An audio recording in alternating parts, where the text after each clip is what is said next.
भूमि है। प्रजापिता की कर्म भूमि है।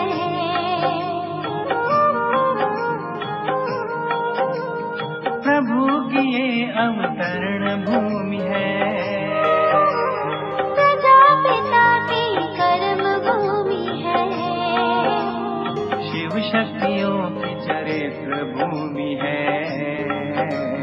देवों की ये रंग भूमि है। जहाँ फरिश्ते करे मुकाम, मधुबन के ये चारों धाम, दिल को सुकून देते आराम, परम तीर्थ ये पावन ग्राम, सिमर सिमर मन सुबह शाम।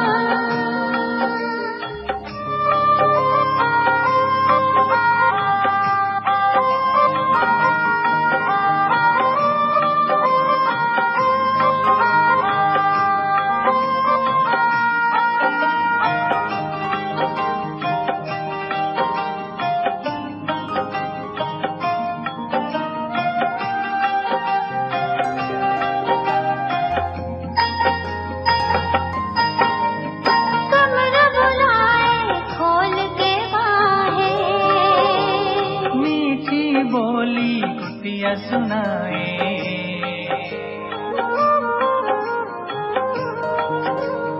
कमर बुलाए खोल के बाहे, मीठी बोली कुटिया सुनाए। महिमा हिचहल की अनमोल, शांति स्तंभ सर हो अडो, स्नेह शांति शक्ति सुख धाम, मधुबन के ये चारों धाम, दिल को सुकून देते आराम, परम तीर्थ ये पावन ग्राम, सिमर सिमर मन सुबह शाम।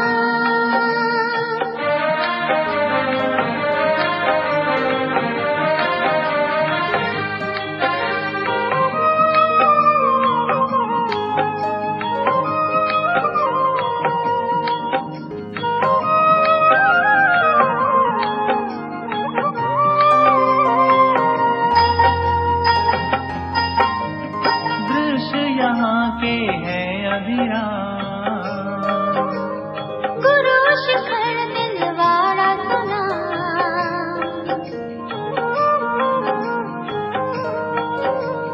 दृश्य यहाँ के हैं अभिराम। गुरु शिखर दिलवाड़ा सुना, मिलता तन मन को विश्राम, खिलता मुख पर दिव्य ललाम, भक्त है करते कोटि प्रणाम, मधुबन के चारों धाम, दिल को सुकून देते आराम, परम तीर्थ ये पावन ग्राम, दिल को सुकून देते आराम, परम तीर्थ ये पावन ग्राम, दिल को सुकून देते आराम, परम तीर्थ ये पावन ग्राम, सिमर सिमर मन सुबह शाम।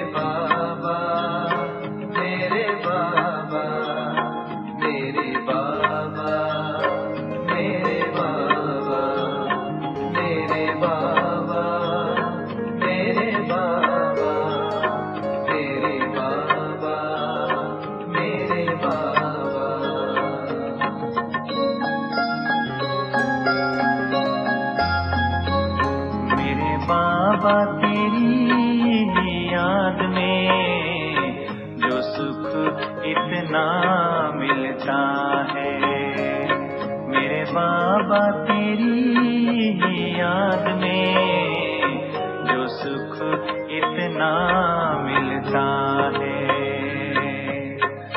उससे बढ़कर कुछ और नहीं, उससे बढ़कर कुछ और नहीं।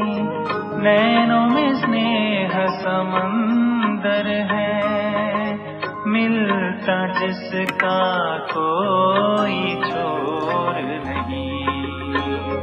मेरे बाबा तेरी ही याद में जो सुख इतना मिलता है, जो सुख इतना मिलता है।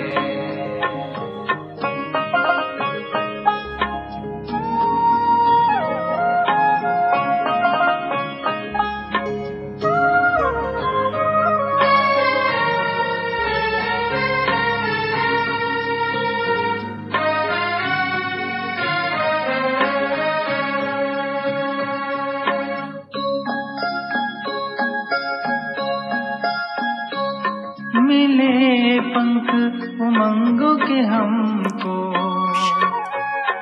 पंछी ఓం बन శాంతి.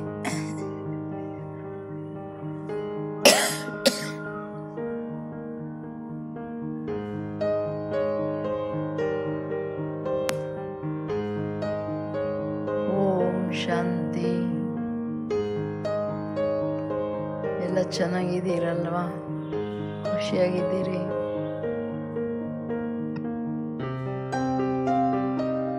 ಯಾತಕ್ಕೆ ಖುಷಿಯಾಗಿದ್ದೀರಿ ಅಂತ ಕೇಳ್ತೀರಿ ಅಂತೀರಾ ಏನು? ಆ? ಎಲ್ಲರನ್ನ శాంతి. కరోనా మనేలు అంటే సాధನೆ అడుగుతున్నారు, ಮಾಡೋದು అందరూ సంతోషంగా ఉన్నారా?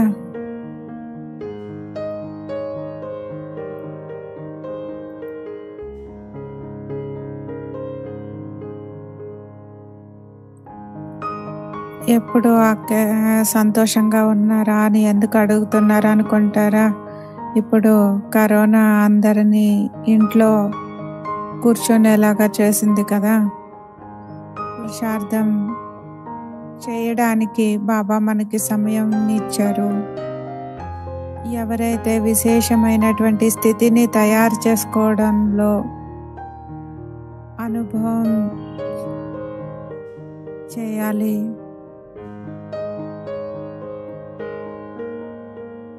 సమయాన్ని పురుషార్థంలో సరిగ్గా ఉపయోగించుకున్నటువంటి వాళ్ళు మన స్థితి బాగుంది లేకపోతే ఉన్నతి పొందుతుంది అని అనుభవం చేస్తారు.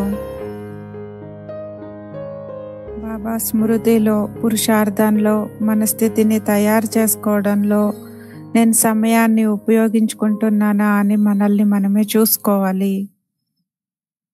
ఈరోజు బాబా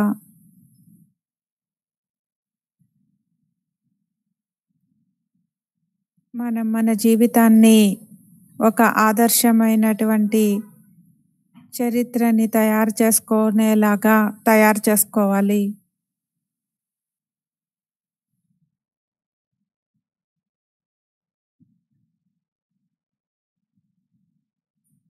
ఒక్క సెకండ్ కూడా మనం దేహం యొక్క బాణంలో ఉండకూడదు, ఎప్పుడూ ఎగురుతూ ఉండాలి.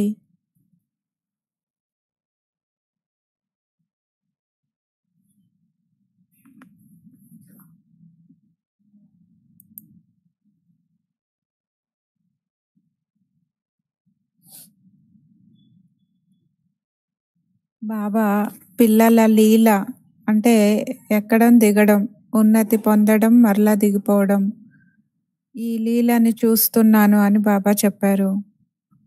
ఈరోజు బాప్ దాదా ప్రతి ఒక్కరి జీవన లీలని చూస్తూ ఉన్నారు.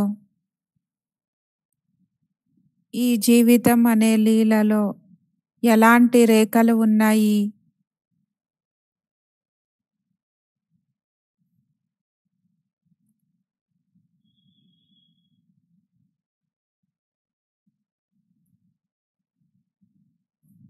జీవితం యొక్క లీలలో ఉన్నతి పొందడం మరియు కిందకి దిగజారిపోవడము, ఈ భాగ్యం యొక్క రేఖలని బాబా చూశారు.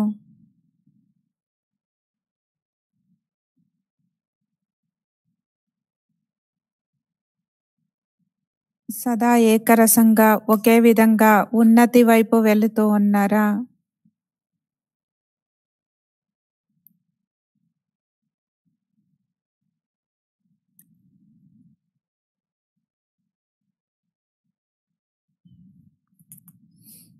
అంటే ఉతరాయి, చడాయి అని చెప్తారు. ఉతరాయి అంటే ఉన్నతిని పొందడం, పైకి వెళ్ళడము, శ్రేష్ఠ స్థితి.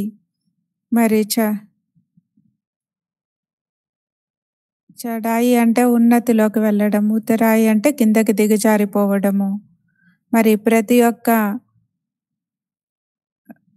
ఒక్క పిల్లవాడి జీవితము యొక్క లీలని బాబా చూస్తూ ఉన్నారు. ఈ అదృష్టం యొక్క రేఖలు ఎలా పరివర్తన అవుతూ ఉంటాయి అని బాబా చూస్తున్నారు.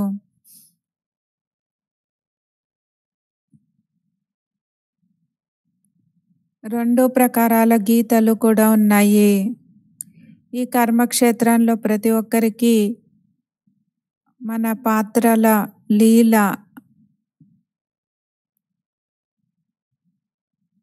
మరి కొంతమంది ఏకరసంగా ఉన్నతిని పొందుతున్నారు. మరి ఇంకొంతమంది కిందకి దిగజారిపోతూ ఉన్నారు. మరి రెండిటిని కూడా బాబా చూస్తూ ఉన్నారు.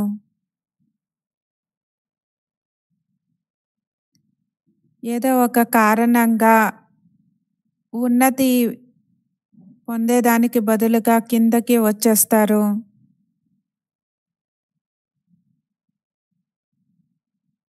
బహుకాలపు ఉన్నతి కళ అంటే ఉన్నతి కళ యొక్క అనుభవం బహుకాలపు ప్రాప్తులను కూడా చేయిస్తుంది.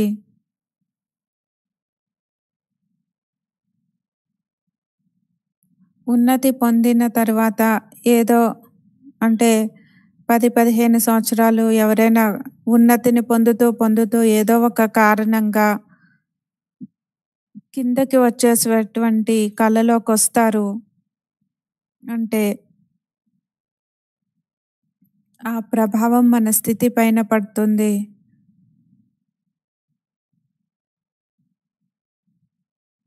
ఉన్నతి చెందేటువంటి వాళ్ళు కిందకి వచ్చేస్తారు అంటే ఆ ప్రభావం పడుతుంది కదా!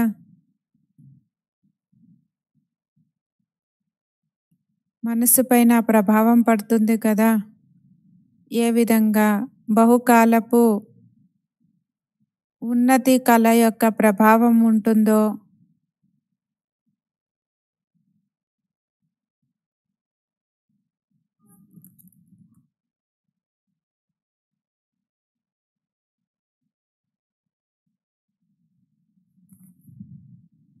నిరంతరము ఉన్నతి చెందుతూ ఉన్నట్లయితే మనకి బహుకాలపు అనుభవం కూడా ఏకరసంగా మనం ఒకే విధంగా ఉన్నతిని పొందుతూ ఉంటే అదే విధంగానే మనం బాబా నుండి ప్రాప్తులని కూడా పొందుతాము.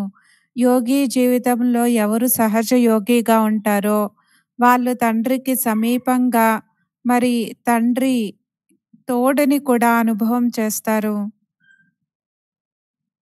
ఉన్నతికి కారణమే ఇది. మరి ఎంత మనం బాబాకు సమీపంగా ఉంటామో, బాబా ఆజ్ఞల అనుసారంగా నడుచుకుంటామో, మరి అంతే మన ఉన్నతిని కూడా ఉన్నతిని పొందుతాము. ఉన్నతిని పొందుతాము. ఎంత ఉన్నతిని పొందుతామో అంత ఈశ్వరీయ ప్రాప్తులను కూడా పొందుతాము.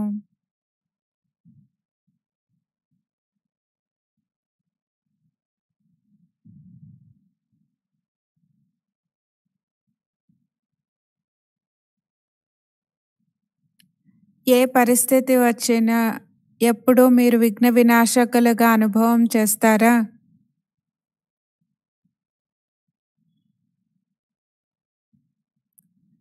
ఏ పరిస్థితి వచ్చినా సరే, పరీక్షలు వచ్చినా సరే విఘ్న వినాశకులుగా అనుభవం చేస్తారు. బహుకాలపు ఉన్నతి పొందేటువంటి అనుభవము, బహుకాలపు శక్తిశాలి స్థితిని అనుభవం చేస్తారు. మరి ఇలి ఈ ఈ విధంగా ఉన్నతి కళ తరువాత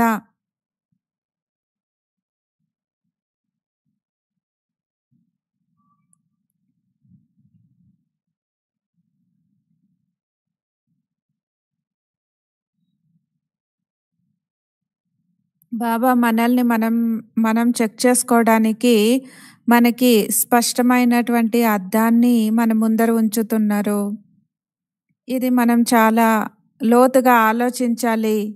మరి ఏం ఆలోచించాలి అంటే మనల్ని మనం ఎంత ఉన్నతిని పొందుతాము. ఒకటి సర్వశక్తులలో మనం మాస్టర్‌గా అయ్యి స్మృతి స్వరూపంగా అవుతూ పోతుంటే యోగి జీవితం చాలా సహజంగా బాబా తోడుగా ఉన్నారు. బాబాకి మనం సమీపంగా ఉన్నాము అని అనుభవం చేస్తాము. బాబా నుండి అన్ని శక్తులని అనుభవం చేస్తూ ఆనందంగా ఉంటాము.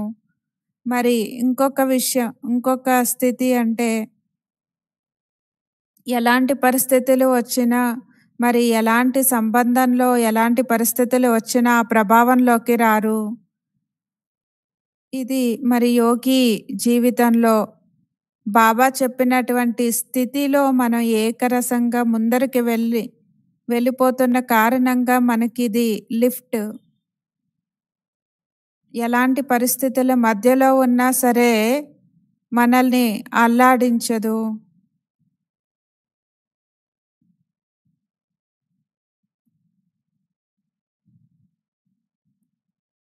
ఎవరేం చేసినా కూడా బాబా మనకి పర్మిషన్ ఇవ్వలేదు కదా! చూస్తూ కూడా చూడనట్లు విఘ్న వినాశకులుగా కావాలి. మరి స్థితిలో మనం ఎంత శక్తిశాలిగా అనుభవం చేస్తామో శక్తులని నింపుకుంటూ శక్తిశాలి స్థితిని అనుభవం చేసినప్పుడు అక్కడ యోగము సహజంగా స్వతహాగా ఉంటుంది. కానీ కారణాల వలన ఉన్నతికి బదులుగా కిందకి దిగజారిపోయేటువంటి కళ ప్రారంభమైనప్పుడు మరి చాలా కష్టపడి చాలా సమయం తర్వాత వాళ్ళకి ఏదో కొంత అనుభవం జరుగుతుంది. అంటే వేరే వాళ్ళ సంస్కారాలు, వేరే వాళ్ళ పరిస్థితులు మరి ఇవన్నీ కూడా వీటన్నిటి ప్రభావంలోకి రావడం వలన విఘ్న వినాశక స్థితిలో ఉండరు. మరి అప్పుడు మనం కిందకి దిగజారిపోతున్నామే కానీ మనం ఉన్నతిని పొందట్లేదు అని అర్థం చేసుకోవాలి. మనం ఏకరసంగా నిశ్చింతగా ఏకాగ్ర స్థితిలో యోగం చేయట్లేదు అంటే అక్కడ మనం అర్థం చేసుకోవాలి ఏదో ఒక లోపం నాలో ఉంది అని. నిత్యం మనం రోజు మన యోగాన్ని చూసుకోవాలి. ప్రతి క్షణము కూడా ప్రతి ఒక్క ఆత్మ సంబంధంలోకి వస్తూ ఉంటాము. ఎవరేం చేసినా సరే ఎవరి ప్రభావంలోకి రాకూడదు. బాబా స్మృతిలో ఉండాలి. ఇది చాలా పెద్ద లాటరీ, అదృష్టము. మరి దీన్ని వదిలేసి ఏం పనికిరానటువంటి విషయాల వెనకాల మన సంకల్ప శక్తిని ఉపయోగించకూడదు. వ్యర్థంగా పోగొట్టుకోకూడదు. దీని గురించి మనం ఆలోచించాలి. మరి బాబా చెప్తారు, నా వాళ్ళుగా ఎవరు ఉన్నతిని పొందరో వాళ్ళు యోగంలో చిన్న చిన్న విషయాల్ని మర్చిపోవడానికి కూడా చాలా కష్టపడుతూ ఉంటారు. వ్యర్థ సంకల్పం చేయడము అంటే సమయము, శక్తి కూడా పోగొట్టుకుంటాము. మన స్థితి కూడా ముందరికి వెళ్ళదు. అంటే ఉన్నతిని పొందలేము.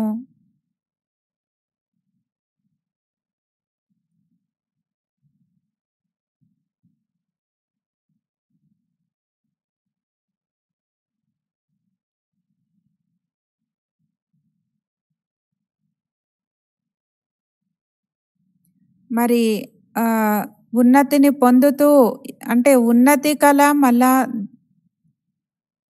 దిగజారిపోయేటువంటి కళ. అలా పైకి వెళ్తూ మళ్ళా కిందకి దిగుతూ ఉంటారు కదా!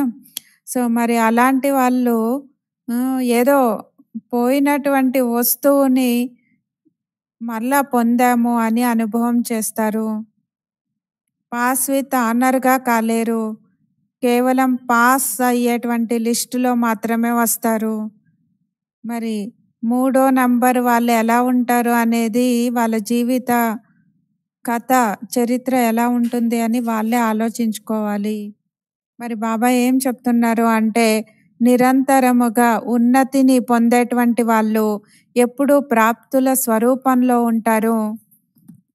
వాళ్ళ స్థితి ఎప్పుడూ కూడా ఎక్కువ, తక్కువ కాదు.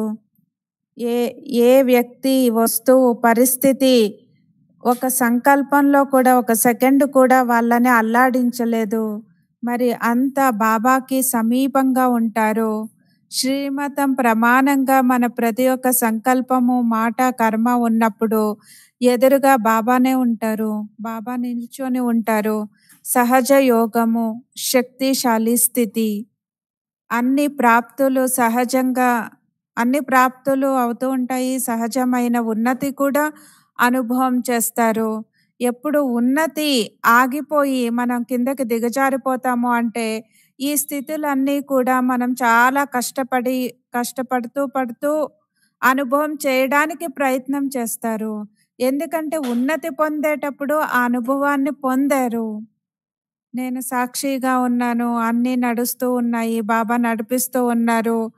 ఆ ఒక శాంతి స్థితిని అనుభవం చేసి ఉంటారు కదా! మరి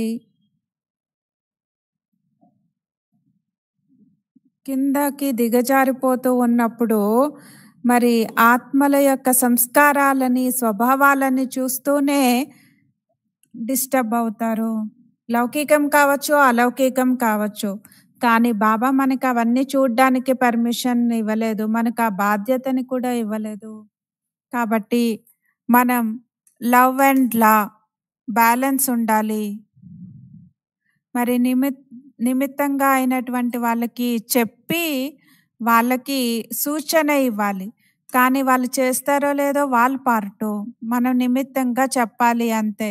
ఇంకా మనం వాళ్ళ నుండి ఏ అపేక్ష పెట్టుకోకూడదు. మరి లౌకికంలో మీ పిల్లలే కావచ్చు, వాళ్ళ అదృష్టాన్ని మీరు పరివర్తన చేయడానికి అవుతుందా? అవ్వదు కదా! మరి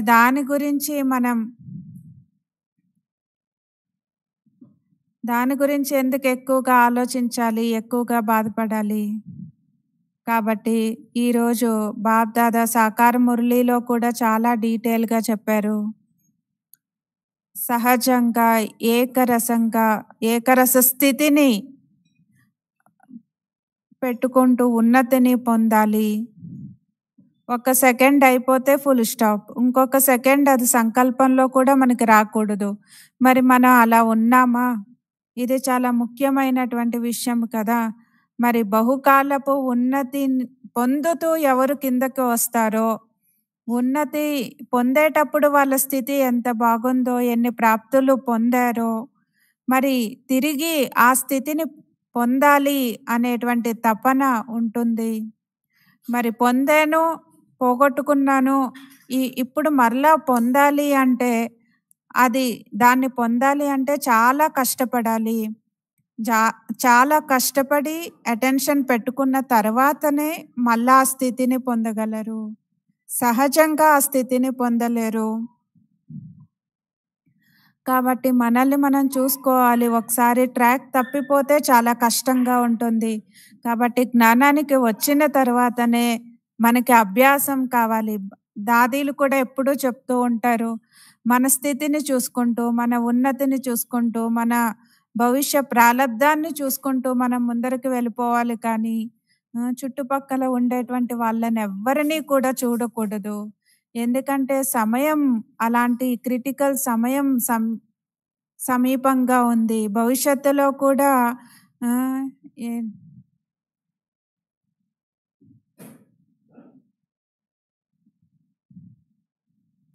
భవిష్యత్తులో కూడా ఎలాంటి సమయం రానుంది అనేది కూడా బాబా మనకి తెలియచేశారు.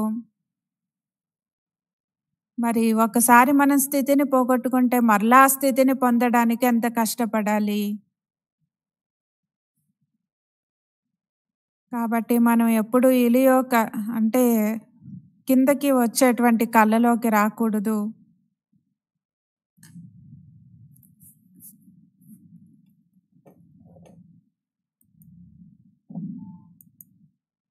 మరి మొదటి నంబర్ అంటే ఎప్పుడు ఉన్నతి కళలో ఉంటారు. మరి రెండో నంబర్ అంటే ఉన్నతి కళ నుండి ఒక్కొక్కసారి కిందకి దిగజారిపోతూ ఉంటారు. మరి మూడో నంబర్ ఎలాంటి వాళ్ళు అనేది మీరే అర్థం చేసుకోండి అని చెప్తున్నారు బాబా. మరి ఇప్పుడు మనల్ని మనమే చెక్ చేసుకోవాలి, పరిశీలించుకోవాలి నా నంబర్ ఏంటి అని.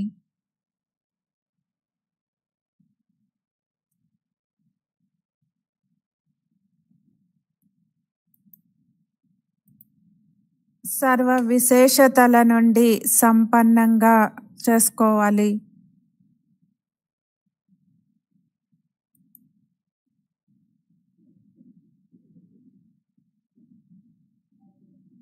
మరి ఇప్పుడిప్పుడు పైన, ఇప్పుడిప్పుడు కింద అంటే ఈ విధంగా ఉన్నతి పొందుతూ మళ్ళా దిగజారిపోవడము, ఇలాంటి ఆటని సమాప్తి చేయండి అంటున్నారు బాబా.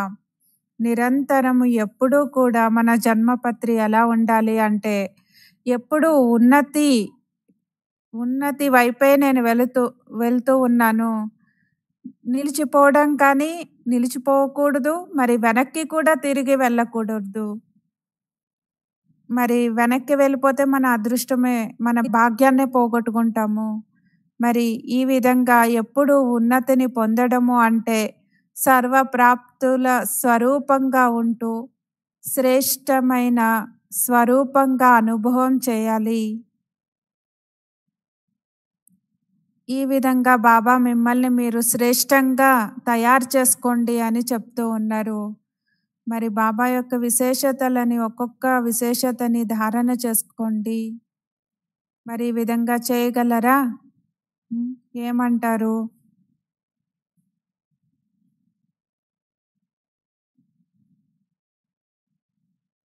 నిరంతరము ఉన్నతిని పొందడం కష్టమేమీ కాదు కదా.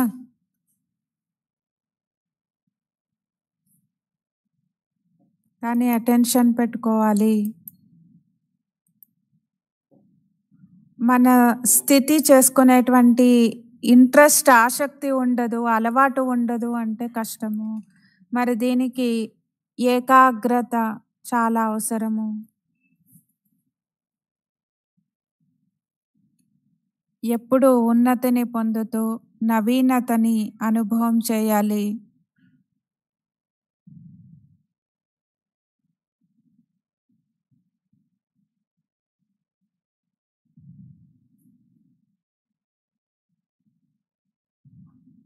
అంటే హిందీ మురళి చదివారు కదా. హిందీ మురళి, అవ్యక్త మురళి, వేరే మురళి ఉంది.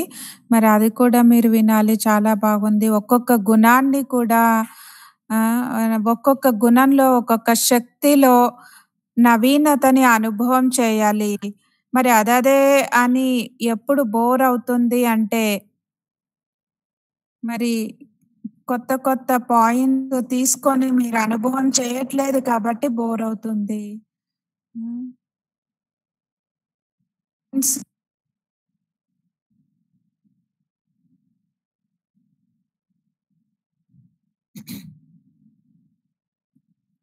ముఖ్యమైనటువంటి విషయము మనం అన్ని విశేషతల నుండి సంపన్నంగా చేసుకోవడానికి. అంటే రావణుడు కూడా మనల్ని ఏమీ చేయలేడు. ఎందుకంటే బాబా మనతో ఉన్నారు. మరి ఇప్పుడిప్పుడు పైన ఉన్నతిని పొందుతారు. మరి ఇప్పుడిప్పుడు కిందకు వచ్చేస్తూ ఉంటారు. ఈ ఆట ఆడుతూ ఉంటారు. పైకి కిందకి, పైకి కిందకి. మరి ఈ అలవాటు చేసేసుకుంటే చాలా డేంజర్, చాలా అపాయకరము. మరి అలా టెంపర్ రేజ్ అవుతూ ఉంటుంది. మళ్ళా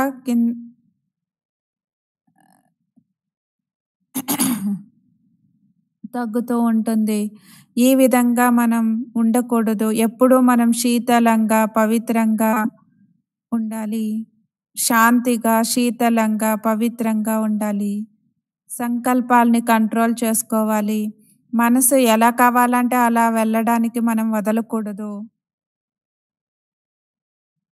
అలా పైకి కిందకి ఈ విధంగా మన స్థితి ఉన్నట్లయితే మనం బాబా ఇచ్చినటువంటి జన్మసిద్ధ అధికారాలని వదిలేస్తాము. మరి ఏ కారణంగా అయినా సరే పురుషార్థంలో నిలిచిపోవద్దు, వెనక్కి వెళ్ళొద్దు. ఎప్పుడు ఉన్నతి పొందుతూ ముందరకు వెళ్తూ ఉండాలి. ఈ ప్రపంచంలో పరిస్థితులు కూడా మరి అలాంటివే రానున్నాయి. అయినా సరే మనం నిలిచిపోకూడదు, వెనక్కి వెళ్ళకూడదు. ఈరోజు బాప్ దాదా అందరి యొక్క జీవిత చరిత్రని, కథని చూస్తూ ఉన్నారు. మిమ్మల్ని మీరు తెలుసుకోవచ్చు నేను ఏ లిస్టులో ఉన్నాను అని. మరి కిందకి వచ్చేటువంటి పరిస్థితులు, పరీక్షలు అందరి ఎదురుగా వస్తాయి. మరి పరీక్షలు లేకుండా ఎవరు పాస్ అవ్వరు. మరి బాబా ఏం చెప్తున్నారు అంటే పిల్లల అందరి జీవిత కథని, అందరి కథలు స్టోరీస్‌ని బాబా చూస్తూ ఉన్నారు. మరి ఎంతమంది ఏ స్థితి అంటే నిరంతరము ఏ స్థితిలో ఏ విధంగా ఉన్నారు అనేది బాబా చూస్తారు. మనల్ని మనం తెలుసుకోవచ్చు కదా! మనం ఏ లిస్టులో ఉన్నామో. నిరంతరం ఉన్నతిని పొందేటువంటి లిస్టులో ఉన్నానా? లేకపోతే కిందకి పైకి, కిందకి పైకి అలా ఉండే లిస్టులో ఉన్నానా? మరి కిందకి వచ్చేటువంటి పరిస్థితులు, పరీక్షలు అందరి ఎదురుగా ఉంటాయి. మరి ఏదో ఒకటి మనల్ని డిస్టర్బ్ చేసేటువంటి పరిస్థితులు, పరీక్షలు అన్నీ మనకి పరీక్షలు అని మనం తెలుసుకోవాలి. అయితే బాబా పైన ఉండేటువంటి నిశ్చయంతో మనం సాక్షిగా దాన్ని దాటుకొని వెళ్ళిపోవాలి. అలా మనం దాటుకొని వెళ్ళిపోతామా? లేకపోతే దానికి వశం అయిపోతామా? మూడ్ ఆఫ్ అవుతూ ఉంటామా? అప్సెట్ అవుతూ ఉంటామా? ఎందుకంటే మనం దాని పరీక్ష అని తెలుసుకోము. అది రియల్ అని అనుకుంటాము. అందుకే అప్సెట్ అవుతాము, మూడ్ ఆఫ్ అవుతాము. ఆ పరిస్థితికి వశం అయిపోతాము. మరి ఆ పరిస్థితి కానీ, విఘ్నం కానీ నన్ను పరిపక్వంగా చేయడానికి వచ్చింది అని మనం అర్థం చేసుకోవాలి.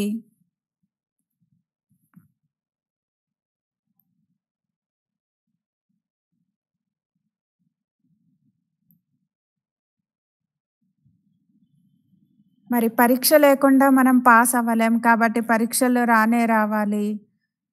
మనం ఉన్నతి పొందుతుంటే మనల్ని కిందకి దించేటువంటి పరీక్షలే మనకి వస్తూ ఉంటాయి. ఇది డ్రామా నియమం. మనం ఉన్నతి చెందుతూ ఉండేటువంటి వాళ్ళని కిందకి తీసుకొని వచ్చేస్తుంది. కాబట్టి మనం పరిస్థితులకి, విఘ్నాలకి పాస్ అవ్వడానికి ఈ పరీక్షలొచ్చినియి అని థాంక్స్ బాబా అని చెప్పాలి. మరి పరీక్ష లేకుండా ఎవరు పాస్ అవ్వరు.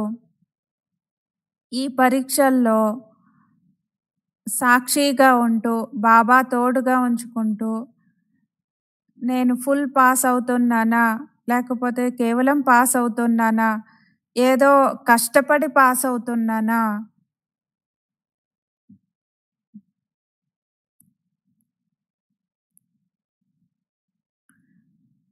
సాక్షి, సాతి, స్థితి, స్మృతి స్వరూపంగా ఉంటూ, మనల్ని మనం చూసుకోవాలి. నేను ఫుల్ పాస్ అవుతున్నానా? ఊరికే పాస్ అవుతున్నానా? లేకపోతే కష్టపడి పాస్ అవుతున్నానా?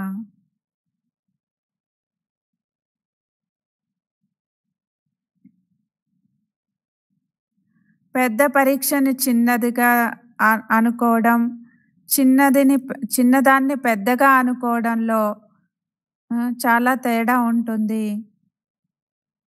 మరి మనం ఎలాంటి మనోభావనతో అర్థం చేసుకుంటామో, అంటే చిన్న పరీక్షని పెద్దదిగా చేసేసుకుంటామా? లేకపోతే పెద్ద పరీక్షని చిన్నదిగా చేసేసుకుంటామా? ఇది మన యోగము, జ్ఞానము, మన జ్ఞానము యొక్క తెలివి అనుసారంగా ఉంటుంది. మరి కొంతమంది చిన్న విషయాన్ని కూడా పెద్దదిగా చేసుకొని, సంకల్పాల్ని కూడా వ్యర్థంగా వేస్ట్ చేస్తూ ఉంటారు. మరి కొంతమంది పెద్ద విషయాన్ని కూడా అయిపోయింది కదా అని ఫుల్ స్టాప్ పెట్టేస్తారు. మరి ఏం జరిగినా కూడా మన బుద్ధికి మనం తీసుకోకూడదు. మరి ఇది చాలా ముఖ్యమైనటువంటి విషయము.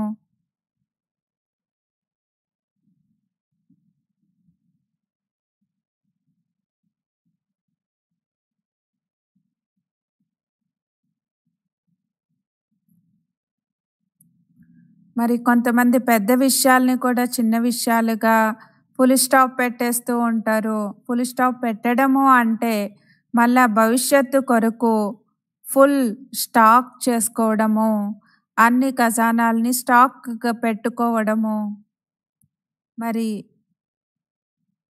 ఫుల్ పాస్ అయ్యేటువంటి అధికారిగా మనం కావాలి.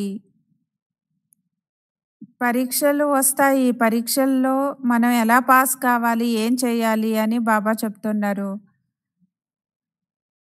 మరి చిన్నది పెద్దదిగా చేయడం, పెద్దది చిన్నదిగా చేయడం కూడా మన చేతుల్లో ఉంది. మరి ప్రతి పరీక్షలో కూడా మనం ఫుల్ పాస్ కావాలి అంటే సాక్షిగా ఉండాలి, బాబాని తోడుగా పెట్టుకోవాలి. మరి ఇది ఎప్పటికీ కూడా మన మనసులోకే ఆ పరిస్థితుల యొక్క ప్రభావం పడకూడదు. అప్పుడు ఫుల్ పాస్ అయిపోతాము. మరి చిన్న విషయాలని మనసులో ఆలోచిస్తూ, ఆలోచిస్తూ పెద్దగా చేసుకుంటారు. వర్ణిస్తూ, వర్ణిస్తూ వాతావరణంలోకి తీసుకొని వస్తారు. మరి చిన్న విషయం కూడా పెద్దగా అయిపోతుంది.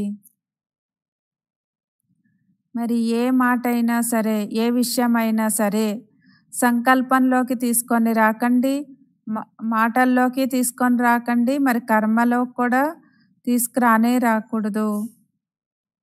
మరి మనం వర్ణిస్తాము అంటే వాతావరణంగా అయిపోతుంది. కాబట్టి కర్మ ఫిలాసఫీ అనుసారంగా మనం దీని గురించి ఆలోచించినట్లయితే ఇది చాలా పెద్ద బరువు అంటున్నారు బాబా.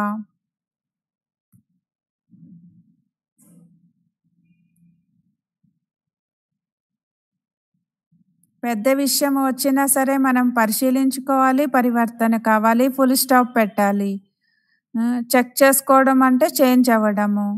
మరి సదాకాలానికి ఆ బలహీన విషయాలకి ఫుల్ స్టాప్ పెట్టడము. ఫుల్ స్టాప్ పెట్టడము అంటే మన భవిష్య జన్మలకి ఫుల్ స్టాక్ జమ చేసుకోవడము, ఖజానాలన్నీ కూడా జమ చేసుకోవడము. మరి బాబా మనకి ఎలా తెలిపిస్తున్నారు అని అర్థమవుతుంది కదా. ఇంట్లో ఉండేటువంటి వాళ్ళందరూ అర్థం చేసుకుంటున్నారా అని అక్కయ్య మళ్ళా అడుగుతున్నారు. మరి మన ఆలోచించడం వదిలేయండి, మన మాటలు కర్మల్లోకి తీసుకురావడం చాలా డేంజర్. కాబట్టి బలహీన విషయాలని ఏదైతే మనకి పనికిరాదో దాన్ని అక్కడే వదిలేయాలి. మనసుకు తీసుకొని దాని గురించి ఆలోచించకూడదు. అప్పుడే మనం పాస్ విత్ ఆనర్‌గా అవుతాము. మరి ఫుల్ స్టాప్ పెడితే మన భవిష్య జన్మలకి కూడా ఫుల్ స్టాక్ జమ చేసుకుంటాము. మరి ఫుల్ స్టాప్ పెట్టడము అంటే ఫుల్ పాస్ అవ్వడానికి అధికారిగా అయిపోతాము. మరి ఇలాంటి బహుకాలపు ఉన్నతి కళ పొందేటువంటి భాగ్యవంతులుగా అయిపోతారు. మరి ఏ విశేషతని పెట్టుకోవాలి, ఏ విశేషతని ఉంచుకోవాలి అని బాబా అడుగుతున్నారు. మనం ఎప్పుడు ఏకరస స్థితిలో అంటే రోజు సంపాదన చేస్తూ చేస్తూ కొంత దాచుకుంటే అది ఎంత అంటే ఎక్కువైపోతుంది కదా. అలానే మనం ఏమీ వ్యర్థంగా పోగొట్టుకోకుండా మనం జమ చేసుకున్నట్లయితే మనకెంత జమ అయిపోతుంది.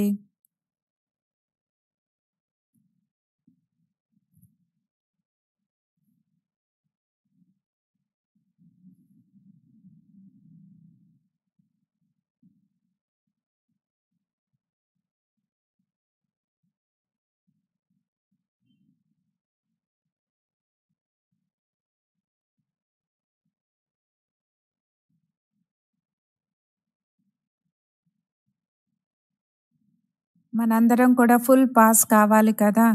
కాబట్టి బహుకాలపు ఉన్నతి కళ ఉండేటువంటి భాగ్యవంతులుగా కావాలి. కాబట్టి ఇప్పుడు అర్థమైంది కదా మన విశేషతలే. మన విశేషమైనటువంటి జీవిత చరిత్రని తయారు చేసుకోవాలి అంటే మనం ఎలా ఉండాలి అని అర్థమైంది కదా.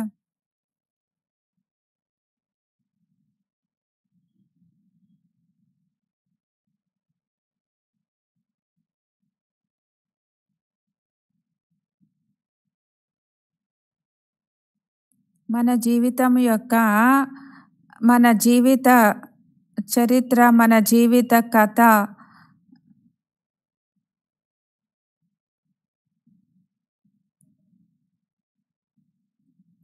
ఎవరెవరు ఈ విధంగా ఉన్నతిని పొందేటువంటి జీవితం యొక్క చరిత్రని తయారు చేసుకుంటారో వాళ్ళు అనేక మందికి ప్రేరణ ఇస్తారు. మన కర్మలు, మన జీవిత చరిత్రలో ఎప్పుడూ కూడా ఉన్నతిని పొందేటువంటి స్థితి ఉండాలి. ఈరోజు స్థితి బాగుంది, రేపు పరిస్థితులు వస్తాయి అంటే అప్పుడు యోగము లేదు.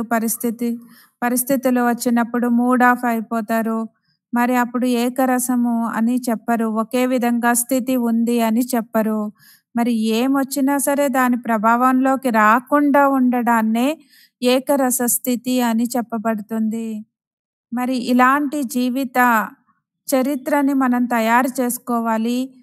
మరి ఇలాంటి జీవిత చరిత్రని చూసి అనేక మందికి ప్రేరణ కలుగుతుంది.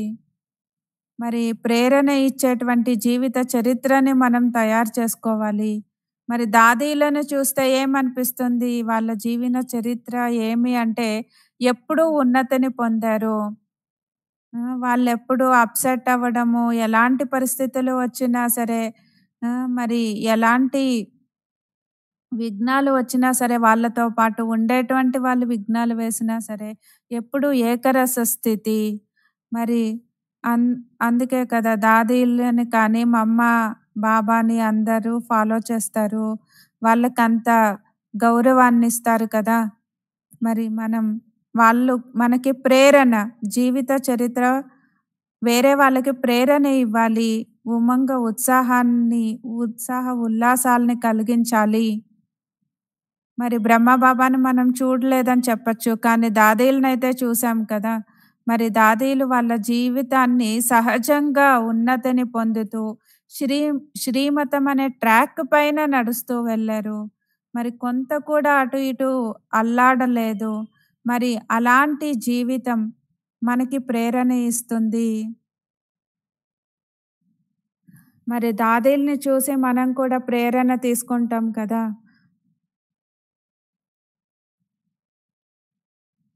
మరి పురుషార్థం యొక్క మార్గము ప్రత్యక్షంగా కనబడుతుంది. ఏం చేయాలి, ఏం చేయకూడదు అని అర్థమవుతుంది. ఏమైనా కన్ఫ్యూజన్స్ అవుతూ ఉంటాయా? మరి ఇలా చేయడానికి అవుతుందా, అవ్వదు అని అలా విధంగా అనుకుంటారా? మరి ప్రవృత్తిలో మీరందరూ ఉన్నారు, కానీ అందరికంటే పెద్ద ప్రవృత్తి దాదీలది. మరి ఎంతమంది నుండి ఎలాంటి పరిస్థితులు, ఏ విధంగా కలంకాలు కూడా వేశారు. మరి దాదీలు ఎదురుగానే తిట్టేవాళ్ళు. మరి అయినా సరే దాదీలు ఏమీ అనేవాళ్ళు కాదు. ఏమంటారో అననివ్వండి అని శాంతిగా, శీతలంగా నవ్వుతూ చూసేటువంటి వాళ్ళు.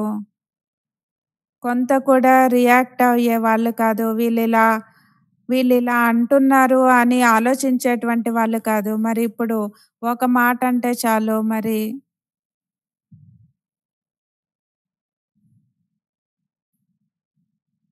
అప్సెట్ అవుతూ ఉంటారు కదా. మరి ఇలా అప్సెట్ అవ్వడం వలన మన స్థితిని పోగొట్టుకుంటాము. డ్రామా పైన, బాబా పైన మనకి విశ్వాసం ఉండదు. అందుకే స్థితిని పోగొట్టుకుంటారు, అప్సెట్ అవుతూ ఉంటారు. జ్ఞానము, యోగము, ధారణ, సేవ మరి వీటన్నిటిపైన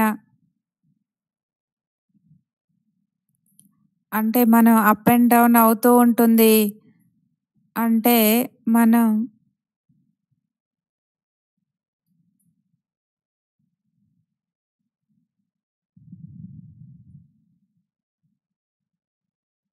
మరి మన జీవిత చరిత్రని ఎలా తయారు చేసుకోవాలి అని మీకు ఇప్పుడు అర్థమైంది కదా అని బాబా అడుగుతున్నారు. కానీ మనం ఏ లక్ష్యాన్ని పెట్టుకొని నడుచుకోవాలి, ఏ ఆదర్శాలను పెట్టుకొని నడుచుకోవాలి, దాని నుండి మన పురుషార్థం అందరికీ ఒక ఉదాహరణగా ఉండాలి. మరి వేరే వాళ్ళకి ప్రేరణనివ్వాలి.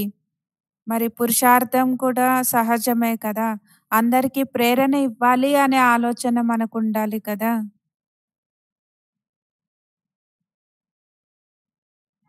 మరి ఈ విధంగా మన స్థితి ఉంటుందా ఆలోచించుకోవాలి. అందరి ముఖం నుండి, మనస్సు నుండి మీ విశేష ఆత్మల యొక్క జీవిత చరిత్రని అనుభవం చేయించాలి. మనస్సు నుండి, ముఖం నుండి ఇదే శబ్దాలు రావాలి. ఎప్పుడైతే నిమిత్త ఆత్మలు చేయడానికి అవుతుందో మనం కూడా చేయగలము. మనం ముందరికి వెళ్ళాలి, అందరినీ ముందరికి తీసుకొని వెళ్ళాలి అనేటువంటి ప్రేరణ మన జీవిత చరిత్ర నుండి వాళ్ళకి కలగాలి. మరి అర్థమైందా ఏం చేయాలి అని బాబా అడుగుతున్నారు. మరి ఎంత సుందరమైనటువంటి ప్రేరణ! ఆ! అంటే బాబా మనకి ఎంత బ్యూటిఫుల్‌గా అర్థం చేయిస్తూ ఉన్నారు. మనం ఏ పురుషార్థ మార్గంలో నడుస్తూ ఉన్నామో అది శక్తిశాలిగా ఉండాలి. నిరంతరము ఉన్నతి ప్ర ప్రాప్తులతో నిండుగా ఉండాలి. మనల్ని చూసిన వాళ్ళకి మార్గం స్పష్టంగా కనపడాలి. మరి అంత శ్రేష్టమైనటువంటి ప్రాప్తులని నేను పొందాలి అనేటువంటి ప్రేరణ మనం వేరే వాళ్ళకివ్వాలి. మరి నిమిత్తమైనటువంటి వాళ్ళు వీళ్ళే చేస్తున్నారు అంటే మేం చేయగలము అనేటువంటి ప్రేరణ ఇవ్వాలి. మరి మన కళ్ళెదురుగా రతనమోహిని దాది ఉన్నారు. మరి ఎంత వయసైపోయినా సరే ఒకరోజు అమృతవేళ మిస్ చేయరు, ఒకరోజు క్లాస్ మిస్ చేయరు, ఒకరోజు తన పురుషార్థం మిస్ చేయరు. ఎప్పుడు బాబా స్మృతి. అలా అని ఫ్రీగా ఏమీ లేరు కదా దాది.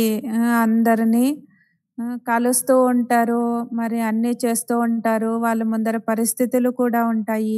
మరి అయినా సరే ఎలా ఉన్నారు? ఏకరస స్థితిని అనుభవం చేస్తున్నారు.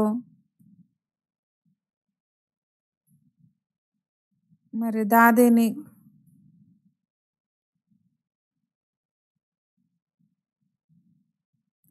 ఇవన్నీ చూస్తూ మన స్థితి అప్సెట్ కాదా అని అడిగితే దాది చెప్తారు, చేసేవాళ్ళు బాబా అన్నీ చూస్తూ ఉన్నారు, చేయిస్తూ ఉన్నారు. మనం ఎందుకు అప్సెట్ కావాలి అని దాది అంటారు. మరి బాబా పైన అంత నిశ్చయము, విశ్వాసము అన్నీ బాబా చూసి ఈరోజు కాకపోతే రేపు బాబా ఎవరికి ఏం చేయాలో అది చేస్తారు. మరి మనకి కూడా ప్రతి అడుగులో బాబా పైన అంత నిశ్చయం ఉందా? మరి ఏం జరిగినా సరే మన స్థితి సాక్షిగా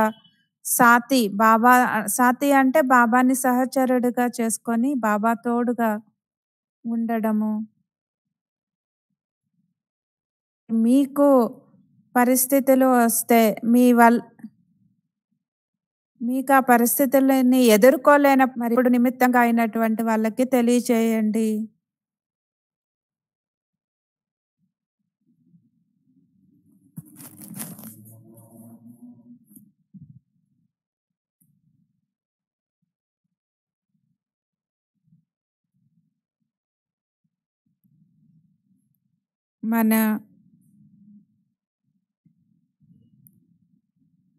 అంటే మనల్ని చూసినటువంటి వాళ్ళకి మనం ఒక ప్రేరణ ఇవ్వాలి.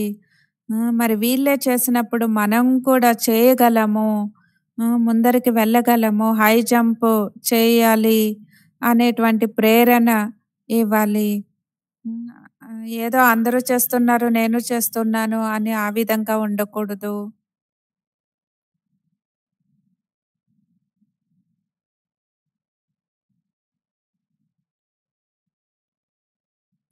నేను ఆత్మ నిరంతరము ఎంత ఉన్నతిని, ప్రగతిని పొందుతానో దీని ఆధారంతోనే మనకి నంబర్ లభిస్తుంది అని బాబా చెప్తారు.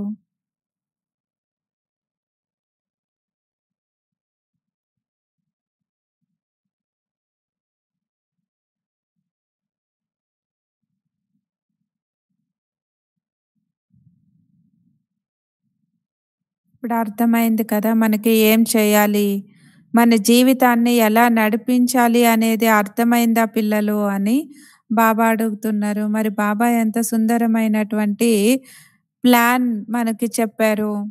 నిరంతరం ఉన్నతి పొందాలంటే ఏం చేయాలి? మరి ఏం జరిగినా సరే పెద్దదాన్ని కూడా చిన్నదిగా చేసుకునేటువంటి యుక్తిని కూడా బాబా తెలియచేశారు.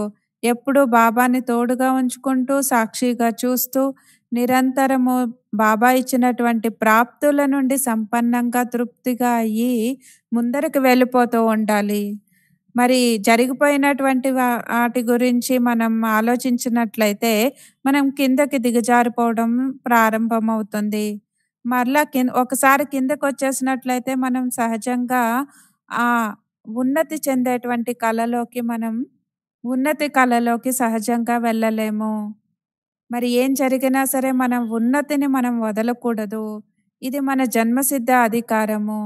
అనేక జన్మలకి మనం భాగ్యాన్ని తయారు చేసుకునేటువంటి విషయము. ఎందుకంటే మన సంపాదనలో మనకి నష్టం కలగకూడదు. మరి పరీక్షలు రానే రావాలి. పరిస్థితులు కూడా రానే రావాలి. పరీక్షలు వచ్చినప్పుడు మనం ఉన్నతి పొందడానికి అని తెలుసుకోవాలి. మరి చిన్న చిన్న విషయాలకే అప్సెట్ కాకూడదు. ఈ విధంగా మరి ఎవరైనా చెప్తారా? మరి మరి మన శ్రేష్ఠ జీవితాన్ని ఎలా తయారు చేసుకోవాలి?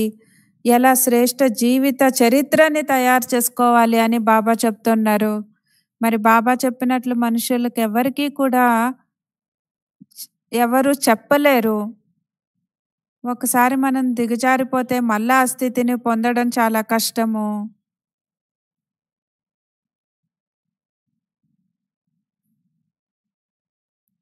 ఎందుకంటే సంగం యుగంలో 1కి 100 రెట్లు, 1కి 100 రెట్లు ప్రాప్తి, 1కి 100 రెట్లు పశ్చాత్తాపము. మరి ఈ లెక్క అన్నీ కూడా సంగమ యుగం యొక్క లెక్క. దీన్ని మనం ముందర పెట్టుకొని మనం ఉన్నతిని పొందాలి. మనసుకి వచ్చినటువంటి సంకల్పాలనే చేస్తూ, మాట్లాడుతూ, మరి దాని అనుసారంగా కర్మలు చేస్తూ ఇదంతా కూడా విలువైనటువంటి జీవితం కాదు కదా. మరి నేను ఏం చేస్తున్నాను అని మనల్ని మనమే చూసుకోవాలి. మన జీవితాన్ని సార్థకం చేసుకోవాలి. మరి ఈరోజు డబల్ విదేశీయులుని కలిసేటువంటి రోజు. ఒకవైపు సమీపంగా ఉన్నవాళ్ళు, మరి ఇంకొక వైపు డబల్ విదేశీయులు ఉన్నారు. మరి గ్యాలరీ నుండి కూడా చూస్తూ ఉన్నారు కొంతమంది. మరి బాప్ దాదా వచ్చినటువంటి పిల్లల పైన గౌరవాన్ని పెట్టుకొని మురళి నడిపిస్తూ ఉన్నారు. అంటే బాబా ముందర డబల్ విదేశీయులు ఉన్నారు, మధుబన్ నివాసీలు ఉన్నారు. మరి ఎవరైతే ఇంకా బాబా పిల్లలు వచ్చారో వాళ్ళ టర్న్ లేదంటే కూడా వచ్చినా సరే బాబా పిల్లలందరిపైన గౌరవాన్ని పెట్టుకొని మురళిని నడిపిస్తారు. మరి బాబా పిల్లలందరికీ కూడా ప్రతి ఒక్కరికి కూడా వాళ్ళ పైన ఎంత గౌరవం ఉంటుంది బాబాకి. మరి పిల్లలందరికీ బాబా ఎంత గౌరవాన్ని ఇస్తూ ఉన్నారు. ప్రతి ఒక్కటి కూడా సాకారంలో బాబా చేసి చూపిస్తున్నారు. అంటే మనం కూడా మనల్ని చూసుకోవాలి. నేను అలా ఉన్నానా?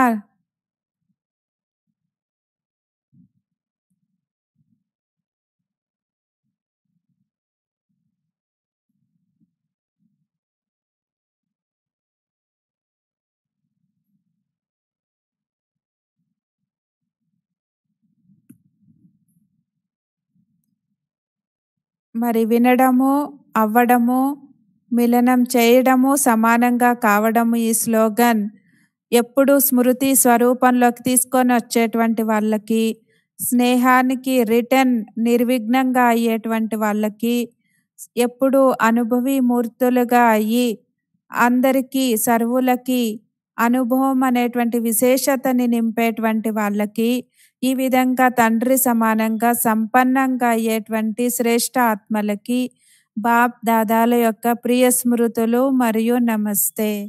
మరి ప్రియ స్మృతులు కూడా బాబా ఎంత ప్రేమగా చెప్పారు. తండ్రి సూచనలని జీవితంలో ఎప్పుడూ అది వరదానము అని తెలుసుకొని ఆ వరదానాన్ని జీవితంలోకి తీసుకొని వచ్చేటువంటి వరదాని ఆత్మలకి వినడము మరియు తక్షణం ఆ విధంగా అవ్వడం, మిలనం చేయడం, బాబాతో కలవడము అంటేనే బాబా సమానంగా అవ్వడము. ఈ స్లోగన్‌ని ఎప్పుడూ స్మృతి స్వరూపంలోకి తీసుకొని వచ్చేటువంటి వాళ్ళకి బాబా మురళి వినడము అంటేనే బాబా వి వినిపించిన విధముగా అవ్వడము. బాబాని కలవడము అంటే బాబా సమానంగా అవ్వడము. ఈ స్లోగన్ ఈరోజు మురళి అంతా ఏముంది? ఆ!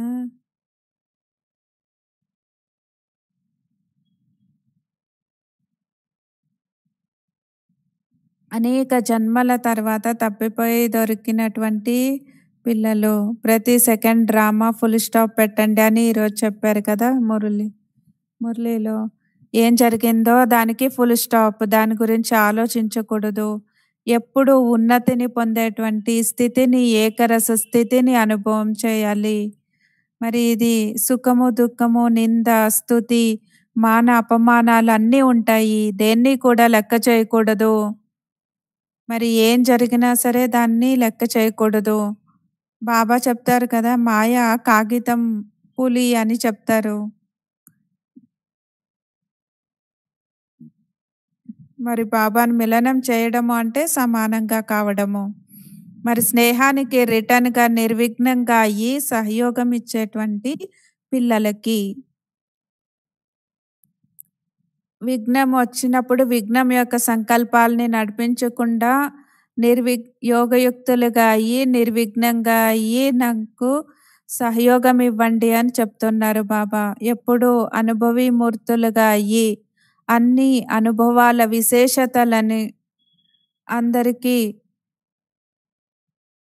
అనుభవం చేయించేటువంటి శ్రేష్ఠ ఆత్మలకి తండ్రి యొక్క బాప్దాదాల ప్రియ స్మృతులు మరియు నమస్తే. మరి మన అందరి వైపు నుండి కూడా బాప్దాదాలకి ప్రియ స్మృతులు మరియు నమస్తే. Thank you. చూడండి బాబా మనల్ని ఎంత మనకి ఎంత ప్రేమనిస్తూ ఉన్నారు. మరి ఇలాంటి ప్రేమని ఎవరివ్వగలరు? ఇలాంటి శిక్షణని ఎవరివ్వగలరు? ఇలాంటి డైరెక్షన్స్ ఎవరు? ఇవన్నీ కూడా కూర్చొని చెప్పగలరు.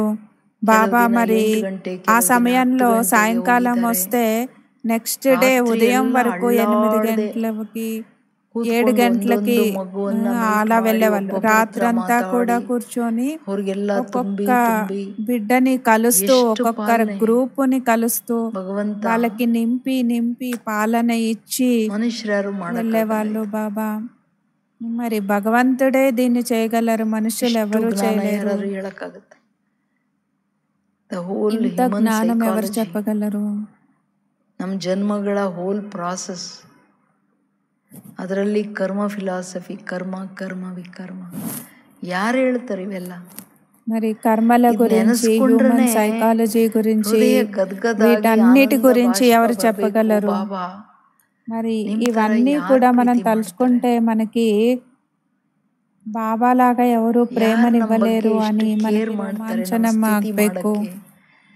ನಮ್ಮ ಜನ್ಮಾಂತರ ಉದ್ಧಾರ ಮಾಡೋಕ್ಕೆ, ನಮ್ಮ ಭಾಗ್ಯ ಮಾಡೋಕ್ಕೆ, ನಮ್ಮನ್ನು ಪನಿಷ್ಮೆಂಟ್ ಇಲ್ಲದೆ ಕರ್ಕೊಂಡು ಹೋಗೋಕ್ಕೆ, ನಮ್ಮಿಂದ ಇಡೀ ದಿನ ಇದ್ದುಕೊಂಡು ಸಹಯೋಗ ಕೊಡೋಕ್ಕೆ ಯಾರು ಮಾಡ್ತಾರೆ?